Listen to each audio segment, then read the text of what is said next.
Hello, everyone.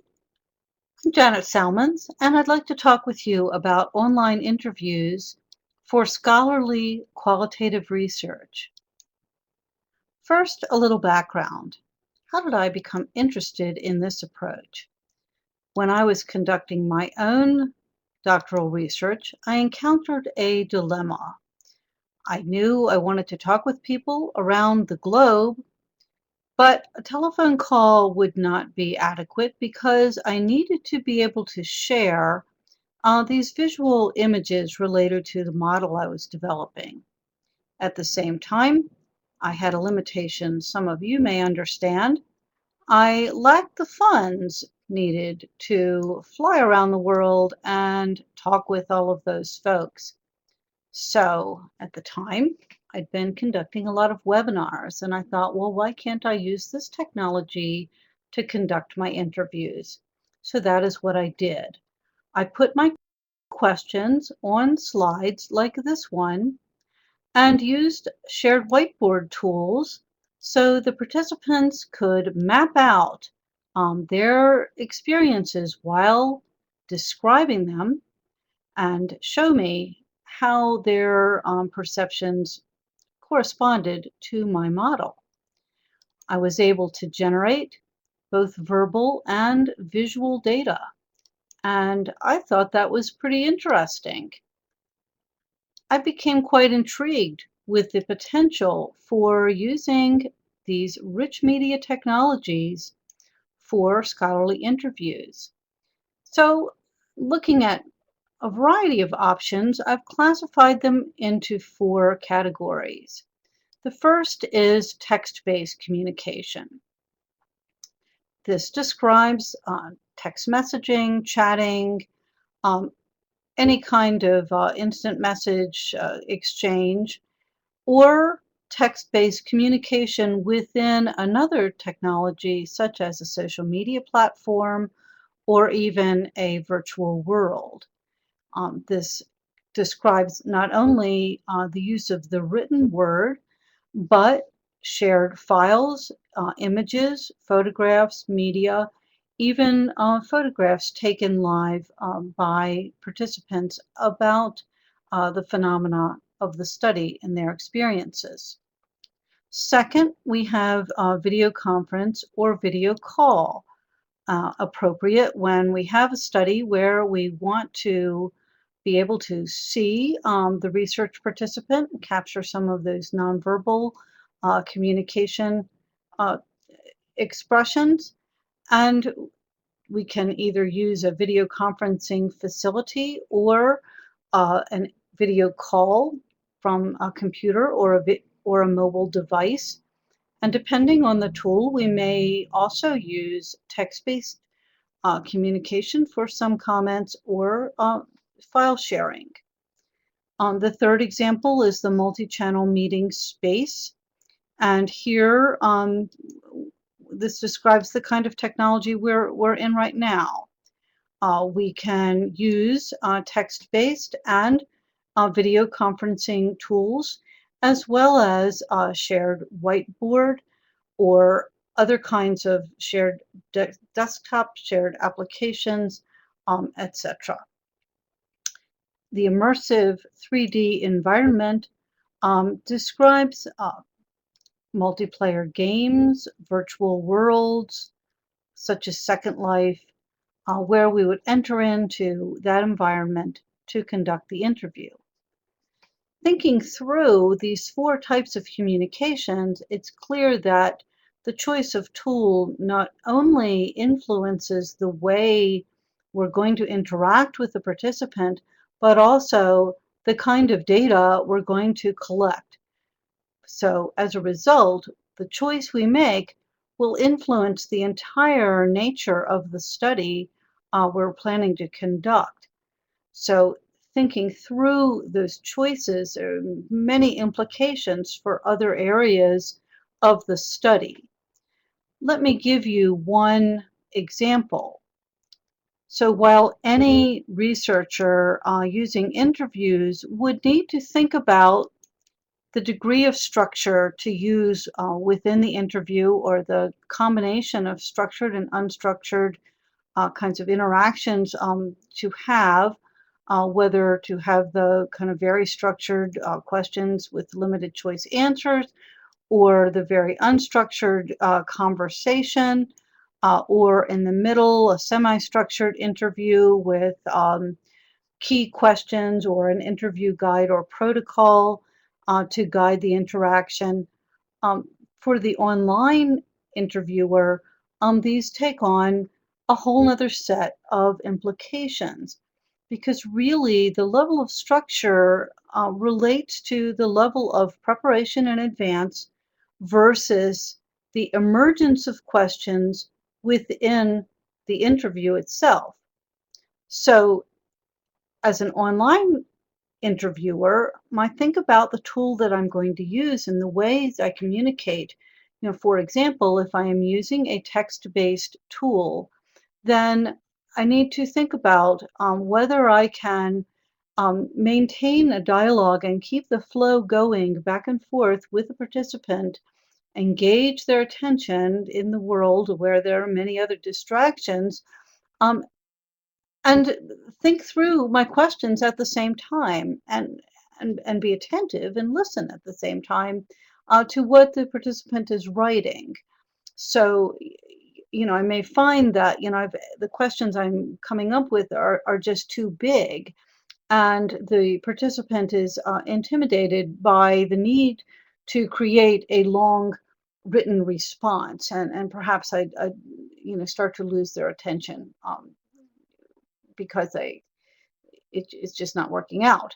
So I may want to think through my questions in advance and write them down so I can cut and paste right into that chat window and keep the dialogue going back and forth with the participant with a flow that is easy to maintain, and still allows for the flexibility to add in the probes or follow-up questions that emerge during the interview. So I may find that I want to be somewhere kind of on this side of the continuum with that type of an interview. If I am using a video conferencing tool, then operating down here may be just fine, because it's a more of a natural style of conversation. It's verbal, and the conversational style will be appropriate. If I am using a multi-channel meeting space, such as the one we're in now, if I want to put my questions on slides, as I showed you earlier, or I want to share images or graphics or other kinds of applications, then I may need to do, some planning in advance, and again be, somewhere in this semi-structured um, part of the continuum.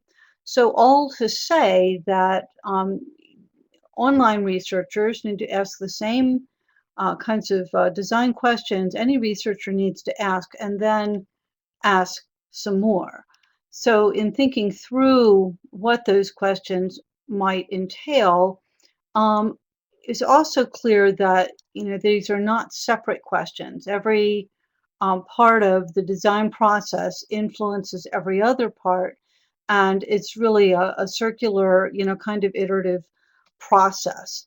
So I'm presenting this collection of categories of design questions in what I'm calling the e-interview research framework. So let me go through and describe each one of these for you very briefly.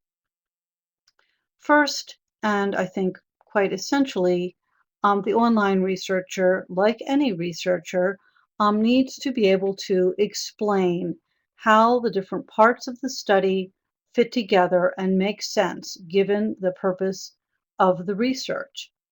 So while any researcher needs to present this kind of clear picture and rationale, the online researcher has added burden, because it may be that some of the readers for this design or completed study are not familiar with the approaches and need to really understand why this kind of data collection is appropriate and how it fits in with the overall picture of the study. In order to present that rationale, we need to be able to explain our reasoning for choosing this approach. One reason may be because we are actually studying online behavior and perceptions of the experiences one has online, or the patterns of usage and the kinds of participation in the cyberspace world. So in order to find those things out, we might choose to conduct the interview in the same kinds of technology oriented environments. So that's one reason we may be able to present for our choices. Another is that now that many people are commonly using online communications as a part of their personal and social lives. They have access to these tools. They're comfortable using these tools. So it is a convenient way to interact with diverse participants and people from a wider geographic area than would be possible for face-to-face interviews. So the either choice might make sense. We just need to be able to explain it and then to look at the implications of those choices for other decisions we're making in the study. One of those decisions is about how we're going to handle sampling and recruiting to make sure that we have a credible pool of research participants and that they see us as credible researchers. So there are a number of steps we want to take to make sure that we have the appropriate participants who really understand what's involved with the study and are prepared to fully participate. As researchers, we need to be able to explain our own position vis-a-vis the study. Are we at this etic position as a researcher looking into a situation, bringing issues and questions from the literature and from the field into our interaction with participants so we can understand them and create new knowledge? Or are we insiders, one of the actors in the case, um, perhaps even contributing data to the study? In the middle, we may share some experiences and understand the phenomena, but not contribute data. So there's no right or wrong answer here. Any of these positions are certainly maybe legitimate. The question is just how we explain it so that we present a clear rationale and a thoughtful, viable explanation. Now, with online research, if we're somewhere on this kind of insider end of the spectrum, on one hand, we might argue that this will allow us familiarity and perhaps even access to the desired population. We may have, because of that insider status, more credibility and be able to more easily develop some rapport with potential participants and then with our selected participants during the interview. Um, but while that may be the case, we still need to be able to explain how we are going to avoid researcher bias or any kinds of conflicts of interest. Another way to think about our positions vis-a-vis the research is through the metaphors Cavell started with. Two, the traveler. This describes the way a researcher experiences not only the research phenomenon or the event of the interview itself together with the participant. And then, so that's kind of the more insider um, experience of the interview. And then on the other end of the spectrum, we have the miner who is trying to dig out the perceptions and experiences and understandings from the participant in order to gain insight into the research problem. I've added one more metaphor here that I think is particularly valuable in thinking about online research, and that is of the gardener. So here, the researcher has some responsibility for cultivating the relationship with the participant. And I think that, when we're communicating online, being able to develop trust and rapport with the participant is a real responsibility on the part of the researcher. So, having that gardener kind of a perspective may be helpful and a helpful way to think about our role, even if we may also, uh, in some cases, act as a traveler or as a miner. I've already spoken about the need to think about interview style and the level of structure for the questions. I've also mentioned something about the technology, but here I'll also add another dimension, which is the milieu or the actual setting for the interview. So, as we think about the technology, we also need to think about where that interview is going to take place and what some of the opportunities and parameters of that online setting might be and how those would influence the interview itself or other kinds of observation and access to data we may find.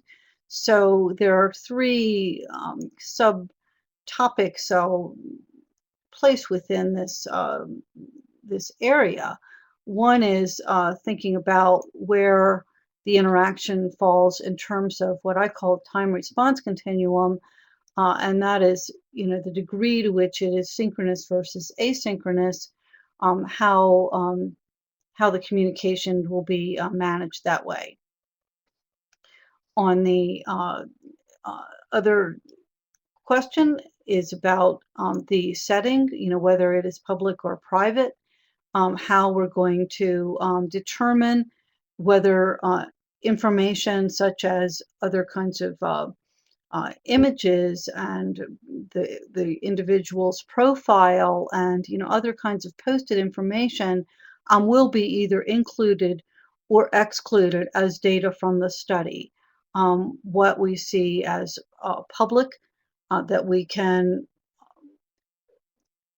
draw on as data outside of the informed consent, and what we see as private that needs to be clearly spelled out and named with a participant who signs the consent agreement. And then in the third area about the visual data, and here we're thinking about the visual nature of whatever tool we have chosen and how we're going to use the visual aspect of the interview, and again, what data will include or exclude in terms of the visual exchange, how purposeful we will be about sharing or generating images during this interview, and how that the kind of elicitation using the images to spur conversation will take place, or how we might actually collaborate, as I showed you earlier with my study, where uh, the online shared whiteboard tools allowed for us to explore and develop this model. In this category, we're really talking about the practical steps involved with conducting the online interview, being able to use the tool in a comfortable way, and making sure that um, things like recording are taken care of, and that we have some thought in mind about how we're going to deal with any kind of technical difficulties, whether that be access to tech support, or having a plan B in mind that we can use if the tool we're uh, hoping to use does not work out as planned.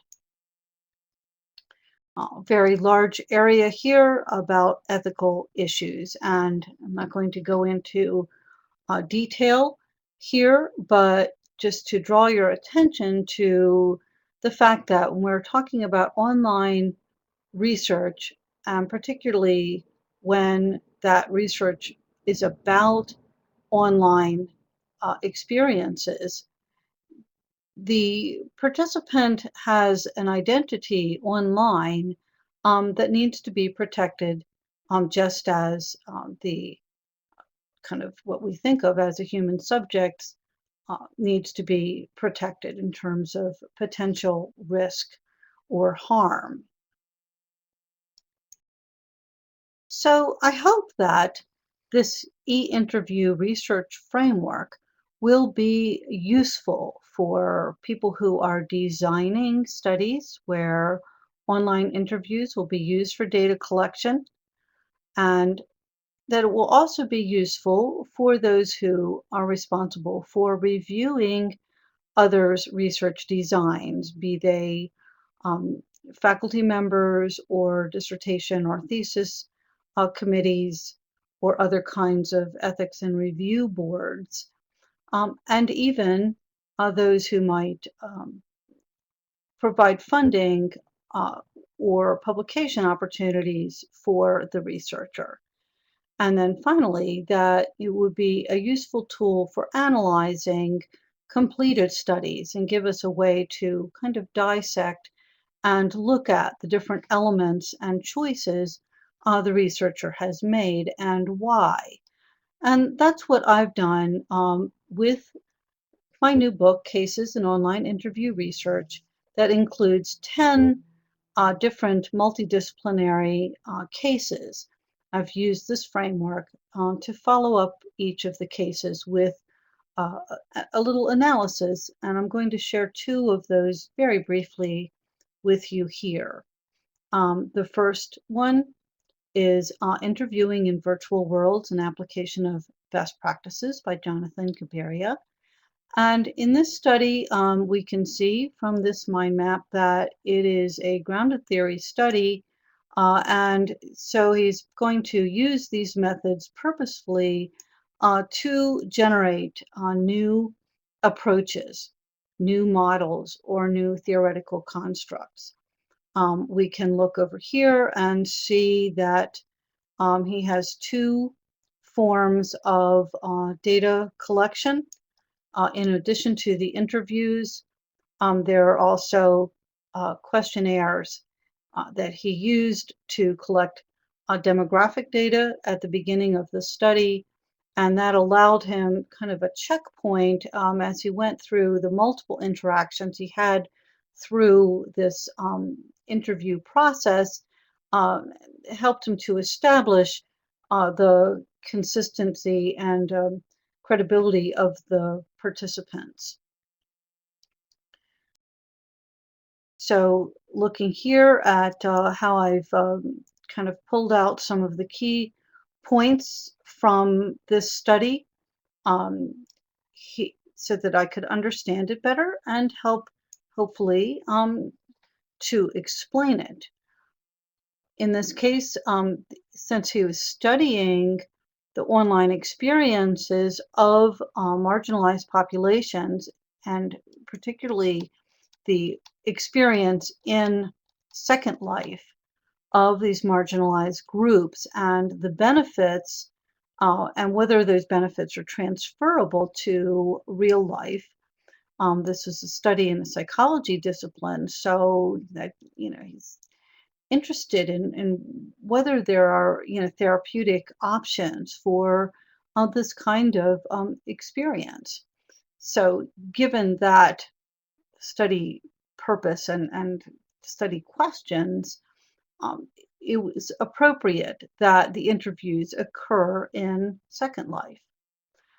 He also very clearly described the sampling and recruiting process, including the use of existing sample frames in the form of established groups that allowed him to have some uh, knowledge that the participants who were members of this group would meet the criteria established by that organization. In this case, since he wanted to interview educators by working through a membership group, that gave him, another source of information about the participants that verified their um, identity, in the group he wanted to interview. I want to just quickly highlight, in the area of the ethical issues for this study, some of the initial struggles he had in gaining approval for the study also seem to contribute to some of the most important findings that came through this study, because he was able to look at the relationship between the participants and their avatars and the distinction between the quote unquote real life and quote unquote artificial life of these participants, and to realize that the virtual reputation and the participation in the virtual society was critical to these participants. And if, as a researcher, he um, somehow damaged that reputation, that could have a negative effect on the what he calls the human controller, on the person behind the avatar. So, in the thinking he did about the human subjects, I think is quite informative for any researcher, whether they're thinking about an avatar per se, or simply about the online identities we have in the life we live, the friendships and participation we have in the online world that complements what we do in the other parts of our lives. So, with his study, by using the framework, pulling apart some of the key elements, it gives us some insight into um, how the study was put together and what emerged from the study. In this example from um, an education researcher, um, she chose to use educational theories, constructivism, to really inform this study because that helped her to explain um, kind of the nature of the work she was trying to work through. And here uh, we can see in this area of the mind map that she's chosen a number of different ways to collect data through interviews, focus groups, as well as through documents and some qualitative survey tools. And then again, looking through this question about the motivation for choosing to use the multi-channel meeting space, uh, again, in this case, the instructors she interviewed use the same tool for their teaching experiences. So uh, the researcher did not have to question whether the participants had access to this technology or the kinds of skills and equipment, etc., needed to use it. Now, if she were interviewing participants about something else, then she would need to think through whether or not this communication platform would be easy enough for the participants to use, or whether she would need to provide a dry run or some kind of preparation in order to ensure that during the interview, the interaction would be, around the response to questions and not around, trying to figure out how to communicate. So in this case, again, she used the same space, and that allowed for participants to build some community and actually kind of walk the talk. It was an action research methodology, and she used the technology to really allow for that kind of participatory action um, role to work successfully. If you would like to learn more about the e-interview research framework and online interviewing in general, I hope you'll take a look at my books. The Online Interviews in Real Time offers theoretical and practical foundations and steps for conducting online interviews, and then Cases in Online Interview Research presents 10 different studies. The researchers were invited to, in essence, create a case study about their research and explain in detail about the steps they took to design and the experience they had in conducting the research, and then, of course, what they found out, not only from the study, but from the experience of conducting research online. If you have questions, I hope you'll contact me on my website or these other kinds of social media spaces. And I look forward to hearing about the research you conduct or the ways you can use this framework to understand the research that you read.